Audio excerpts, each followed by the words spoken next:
Olá, queridos alunos da Paraíba. Meu nome é Gilberto Augusto, sou um especialista em Enem, estou aqui representando o Prepara Enem, que é a primeira instituição de ensino do país voltada exclusivamente para o Enem.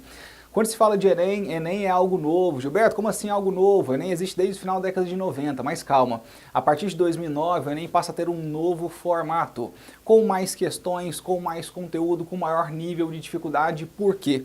Porque o Enem ele tem substituído vários processos seletivos de grandes universidades.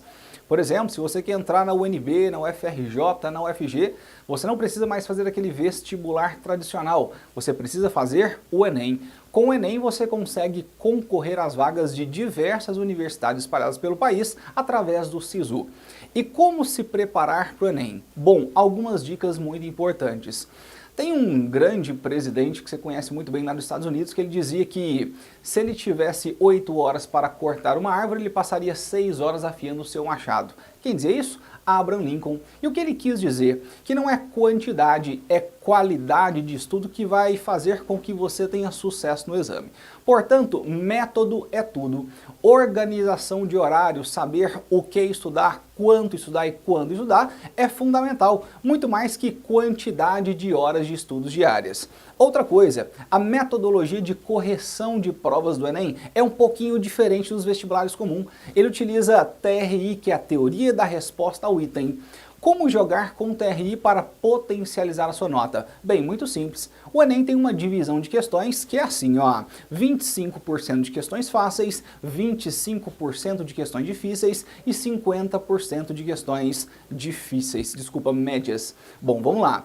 25% de fáceis, 25% de difíceis e 50% de questões médias.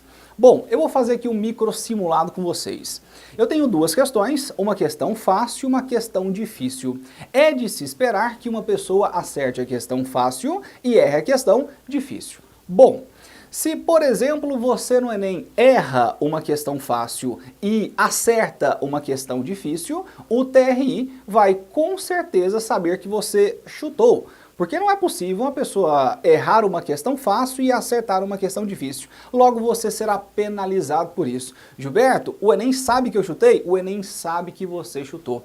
Portanto, fazer as questões fáceis e médias é fundamental para potencializar a sua nota. Não preocupe tanto com as questões difíceis. Portanto, o tempo de prova não é tão grande, ele é bem corrido. Portanto, na hora de fazer a prova, baseie-se sempre em fazer as questões fáceis e as questões médias. Deixem as questões difíceis para o final. Outra coisa muito importante, que tem muita relevância na prova, é a redação. Bom, a redação trabalha com um tema dissertativo. Você tem que montar a estrutura de uma dissertação e no final fazer uma proposta de intervenção, que nada mais é que uma solução para aquele problema. Alguns problemas sociais são muito comuns caírem na prova, como por exemplo, para esse ano a minha aposta é água. Leiam tudo sobre água. O país vive uma grande crise hídrica que acarreta também numa crise elétrica. Afinal de contas, a nossa matriz energética é quase toda formada por hidroeletricidade. Portanto, minha grande dica para tema de redação é água. Foquem nisso. O sucesso de vocês depende do empenho de hoje. Um grande abraço